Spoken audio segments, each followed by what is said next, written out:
You can watch videos all you want, but in order to actually learn Google Sheets, you'll need to practice. So in this video, we're going to do a practice exercise where I'm going to ask you some questions. You'll pause the video, and then I'll show you exactly how to do it step by step.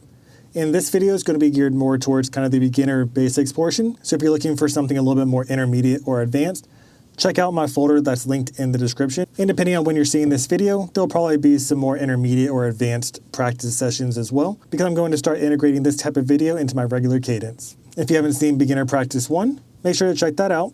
But in this video, we're going to do Beginner Practice 2. And unlike in Practice 1, where everything was more formula-based, this time we're going to be more action-based. So conditional formatting and drop down to be specific. Before we get started, go down to the description and click on the link, and you'll be able to see the practice questions, beginner/basics, make a copy.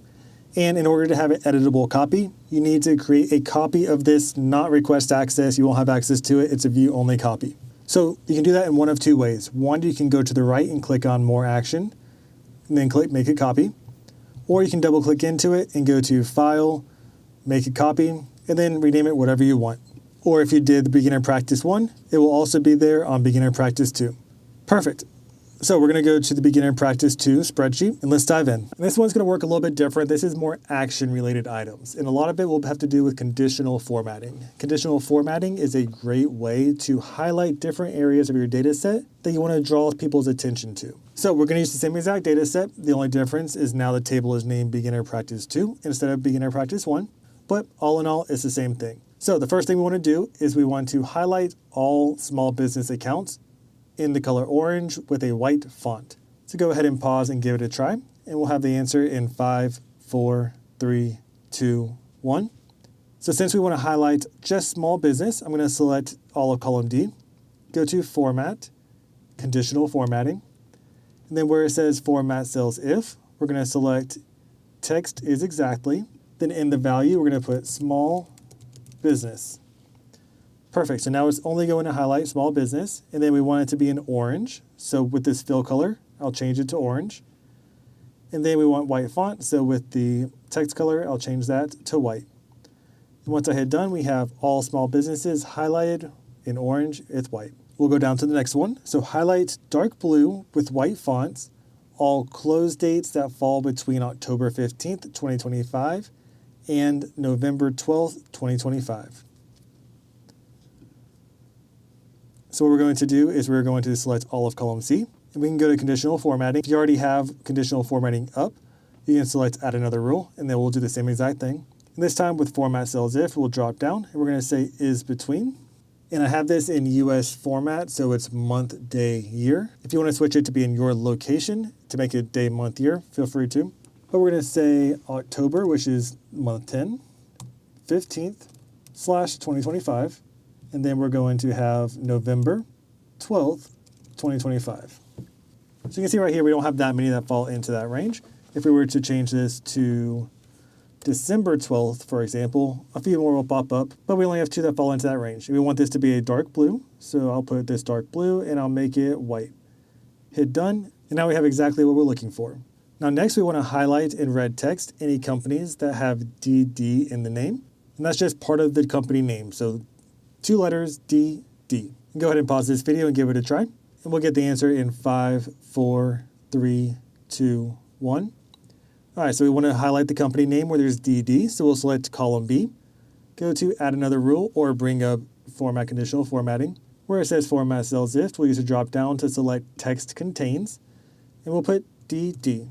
And it's as simple as that. So we want this to be red, and we don't want to have any backgrounds. So where it says fill color, I'm going to select none. And then where the text color is, I'll go ahead and put this as a red color.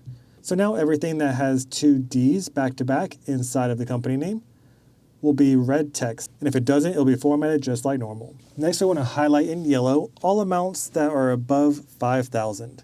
So go ahead and give that a pause, and we'll get the answer in 5, 4, 3, 2, 1. So we want to highlight all amounts, so we need the amount column. We'll select all of column F, go to Format, Conditional Formatting. We'll use that format cells if to drop down to say greater than. The reason why we're doing greater than instead of greater than or equal to is because we want just the ones above 5,000. So we'll say greater than 5,000. And we want that to be in yellow, so I'll go ahead and make that yellow. hit done, and now we have everything that is above 5,000 highlighted. Now this one's a little bit more advanced, but trust me, it's still super easy. We want to highlight all companies closed by Genevieve Moreau, and that's the associate Genevieve Moreau. We want to highlight the entire row, not just the associate's name. So give it your best shot. If you get stuck, don't worry. You'll be able to see how to do it in just a second. So go ahead and hit pause, and we'll resume in 5, 4, 3, 2, 1. All right, so we want to have the entire row, not just the associate. So that tells me that we need to select all columns A through F. Now I'm going to go to Format, Conditional Formatting. Next thing we know is we need to highlight everything closed by Genevieve Moreau. So we'll go ahead and copy Genevieve's name to make sure we have the spelling exactly what we need.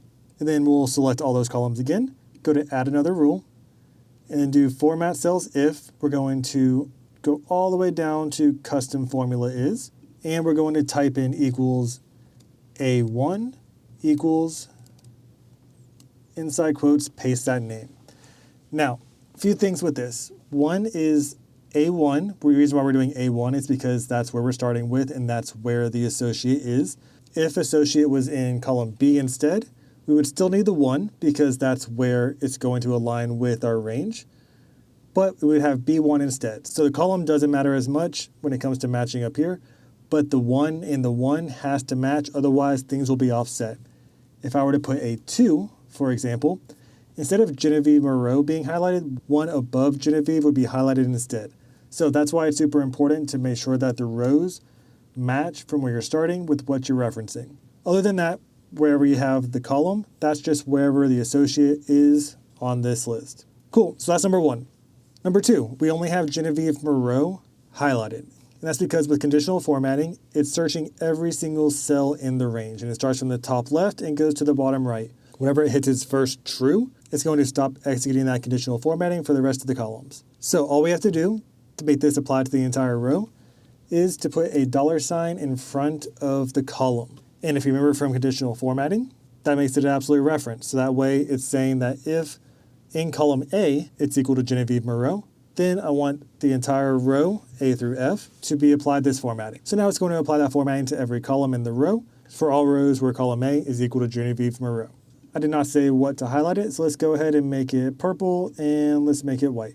Now you might notice that right here, this is highlighted red, as opposed to everything else having the full row being highlighted purple. And the reason that's the case is because we have multiple conditional formatting that apply to this one cell, and Google Sheets will prioritize the one that it hits first. So here we have text contains DD. So it's going to search all these cells to see if that's the case. If it is, then it's going to return this red text. If it's not, then it's going to go to the next conditional formatting cell. So the next conditional formatting cell is the one that would apply to the entire row. In this case, I'm perfectly cool with that, to have the DD highlighted.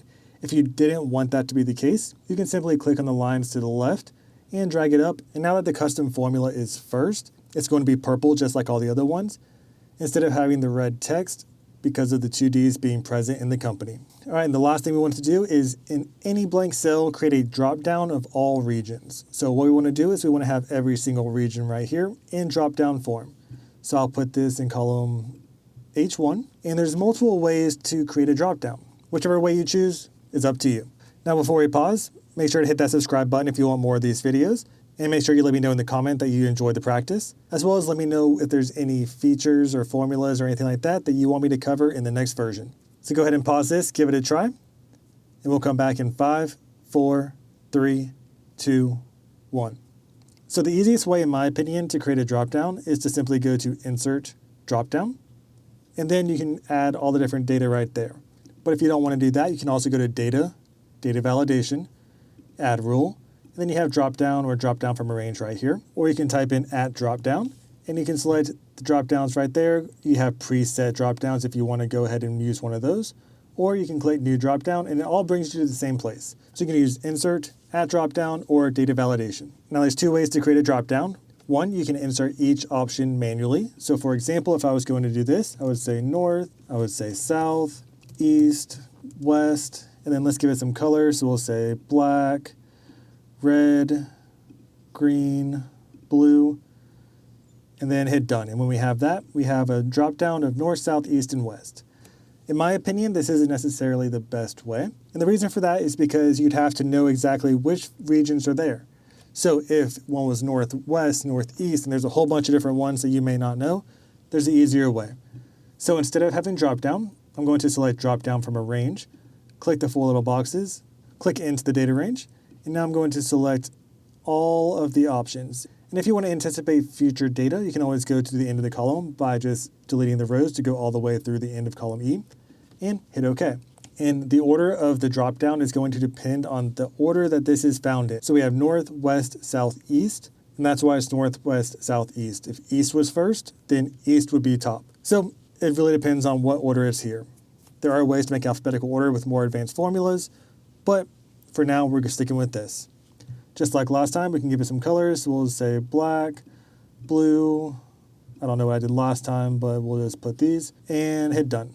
So just like that, we have north, west, south, and east. And what's cool about this is, like I said, if we have northeast that pops up, then if you look into the formula, now northeast is automatically there because we have it dynamically updating based off of what's physically in that list. By default, it'll be gray, but if you want to add some color later on, all you have to do is click on yellow. So let me know in the comments how you did. If there was anything that was too easy for you, if there's anything that was too hard for you, if you want to see different concepts or formulas or anything like that, and I'll be happy to incorporate those in future videos. If you're starting to get the hang of things, but you need some more videos to kind of fully understand what's going on, make sure to check out my Foundations playlist. Let me know if you have any questions and like and comment for more.